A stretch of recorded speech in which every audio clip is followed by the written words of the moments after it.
So thank you, sir. And my talk would be on the decoding dilemmas in glaucoma. We would talk about the maths of progressing patients. So when we come to the glaucoma, actually there is no maths. 1 plus 1 sometimes goes to 2, 1 plus 1 sometimes goes to 2.5, 1 plus 1 can be 1 also. But clinically speaking, what are the things which should be in our mind when we talk about the glaucoma management? So first factor would be staging of the disease. Is it an early, moderate or severe? Always basically stage the disease according to your visual fields. Not, as sir has told us, OCT is not there for as a staging modality. Then always do a gonioscopy. It has to be classified whether it is an open angle or a closed angle glaucoma. Always see what is progression, as sir has told me, made my life much better. That always see whether the patient is a progressing or not on the basis of visual fields, whether the patient is a slow or fast progressor, whether you have to start the treatment, as we have discussed in the last case in OHT, whether you have to start the treatment or whether you have to just follow up. Then when you start the treatment, whether it should be a monotherapy, if there should be, if the patient is not having a controlled IOP on the monotherapy, target IOP is not achieved, whether you want to add on or do you want to change or you want to go for a combination therapy. Switching, whether you, if it is not basically controlled on your maximum medical therapy, would you like to go for a surgery or new type of lasers? And what should be your follow-up? It should be follow-up should be for the effect of therapy. Follow-up, intense follow-up should be there in the advanced cases. And what should be your regular follow-up? If a patient of OHT is there, whether you would like to follow up every 3 months, 6 months or 1 year. Okay, so as we know that the rate of visual field progression can basically vary. If the patient is a patient who is having a severe functional impairment, if there is a young patient with advanced glaucoma, we know that we do not have much time. We have to basically step our treatment.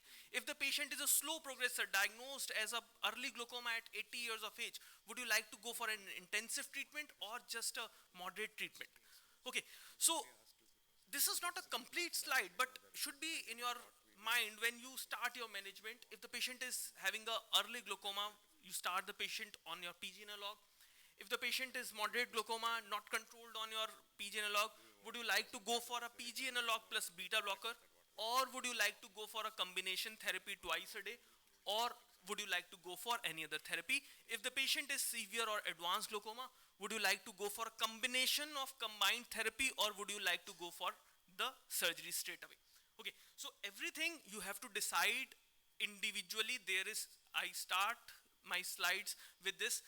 There's actually no maths in glaucoma. 1 plus 1 can be anything. Okay, so the first case is 55-year-old gentleman came to the OPD, nasal step on visual fields, everything is okay. Open angles, cup disc ratio was 0.8 with inferior thinning.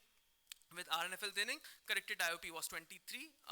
And what is our target IOP? So we know now this patient is a patient of early glaucoma. So the target IOP here should be less than 19. Okay, so whenever you basically make a target IOP, you have to have something in your mind. You should be knowing whether this patient is a early glaucoma, advanced glaucoma, moderate glaucoma, and what is the baseline IOP in this patient, and what is the need of the patient. Okay, so scenario one is, you know that this is not an angle closure. You started the patient on PG analog and you follow up the patient after 4 to 6 weeks. Now there can be two scenarios. So first scenario is that what you want in your clinics, 23 goes to 18. You continue the treatment, you do a 3 monthly and 6 monthly follow-up, visual fields are repeated. In initial 2 years, everything is fine, and you tell the patient, now it is controlled. Please be on regular follow-up, at least 6 monthly IOP checkup, and once in a year visual fields are must. Okay, so as EJ has also told us, the first line of therapy should be the PG analogs. And because why the PG analogs? Because we know that these are the ones which have the highest IOP reduction and the safest to the patient also. Okay, so even if your target IOP is reached, one thing that I want to give a message is please tell the patient that still your regular follow-up is so important. Okay, so scenario 2, which I do not want, 23 goes to 20, so we have a suboptimal IOP reduction, which the patient says, okay sir, I am okay, but 23, you know that even 20 is on a bit of higher side. So would you like to go for a combination therapy right now, or would you like to change your therapy?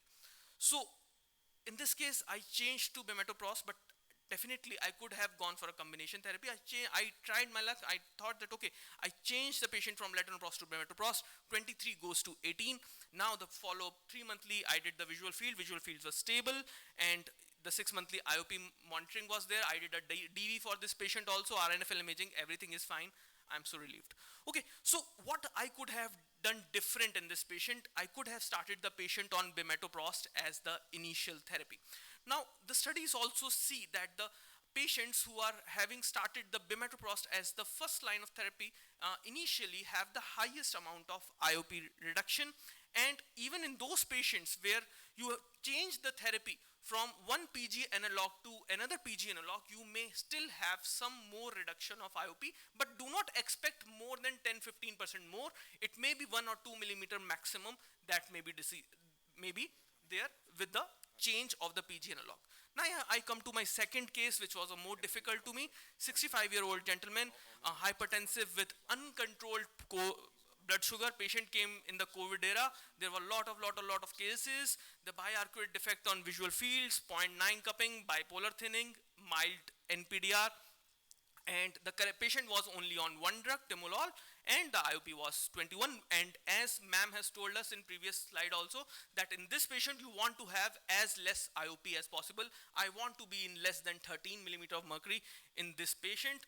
So gonioscopy is done. So one point is very important, that whenever you start this treatment, whether this patient is from treatment from other side, please repeat gonioscopy again and again, because this angle closure, or sometimes zipper-like or synechial angle closure, if it increases and you do not basically get to know that patient is an angle closure patient, and you increase the therapy again and again, finally you are going to basically get problems in the patient. So started the patient on maximum therapy. When you want the maximum IOP reduction, you want a Virendra Sehwag in T20 mode. So you want something that, okay, now I do not have any option. Next option is I have to go for a surgery. Before going for surgery, I want my best player to basically open the innings. You start the patient on bimatoprost plus timolol combination with a CAI, a carbonic anhydrase inhibitor with a alpha agonist. Okay, so scenario 1 is something which I want. 24 goes to 12. I continue the treatment. 3 monthly, 6 monthly follow-up was done.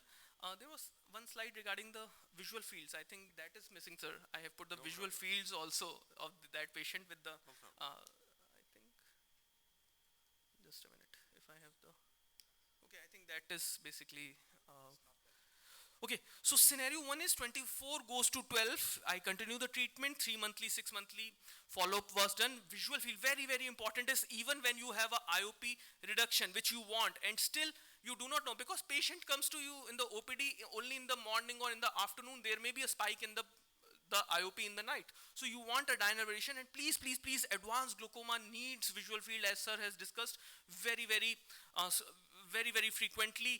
If possible, do it 3 monthly. If not, go for 6 monthly. And I would also say that whenever you do a visual field analysis, please include it a 10-2 or a 24-2C also in, because you want to see what is your central vision in this patient. So always I make it a point, instead of going for a OCT in advanced cases, I basically do a stereoscopic fundus photograph and I draw it where I am seeing the notching. So unfortunately that slide was missing, where I have put the drawing also. So scenario 2 is 21 goes to 18 millimeter of mercury. Even after maximum medication, my option here is only trabeculectomy, nothing else. But patient is on uncontrolled blood sugar, NPDR, and patient, and you cannot do the surgery. So what is the option right now? You tell the patient, yes, we have something more, we can go for a micropulse therapy. I would definitely not recommend micropulse laser as an alternative to the trabeculectomy, but something which can be some time saving for me, because in my hands also I have seen the 3 months, 6 months follow-up. The patient may returning to the baseline IOPs after a month or 2 months or 3 months. So you have to tell that, yes, I am doing a micropulse therapy. It may work, it may not be work. Till then, please control your blood sugar.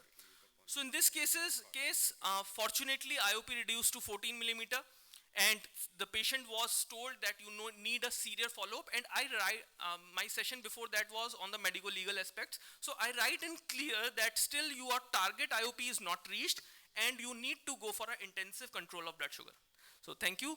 Last slide is you need a more aggressive treatment in those patients who have young age, advanced glaucoma, where the life expectancy is long and the risk factors are more. Thank you, sir. Yeah. Thanks very much, Vineet. I'm going to request Dr. Suresh to just give us the take-homes on this one because there's not really much time to go on, and I'd request Dr. Monica to set up her slides. Vineet, come and join us here. Thanks, Vineet, for nicely concluding the whole gamut of glaucoma there and its treatment in a very brief way.